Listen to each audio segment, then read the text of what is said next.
Good morning, Pastor Mark McDonald with First United Methodist Church of Batesville for our morning devotional time as we continue through experiencing God. We're in week 9, day 3, midday through this week. Today is a continuation of this week's theme of obedience. You know, the last 2 days we talked about and studied about how obedience is not really such a negative thing. It's an opportunity that we have.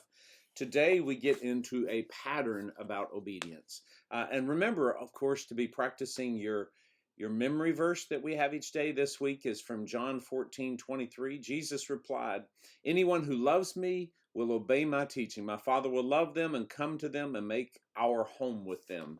There is a message in that comes really clear today with what the workbook gives us as a 5-step process that Moses went through. And this is the pattern or the process.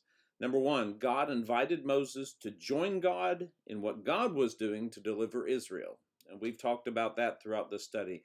God invites us to join God in that work. Number 2, God told Moses what he was supposed to do. God gives us that word. We discern the will of God.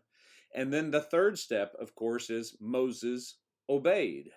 When we do what God tells us to do, we are obeying. We're walking more closely with God, and God is able to work through us. That's what the fourth pattern of this is that God accomplishes what God sets out to do. And so when we obey, we have this chance to walk closer to God, and then God works through us. This fifth one today is what I want you to really think about. The fifth one that we have is Moses and those around him came to know God more clearly and intimately. What's beautiful about this is this call for obedience invites us into a deeper, more intimate relationship with God, allows God to work through us. But then this last part about obedience is that it's an invitation that comes through us to all.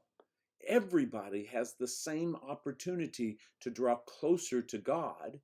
When we draw closer to God, we become the invitation that God gives to others.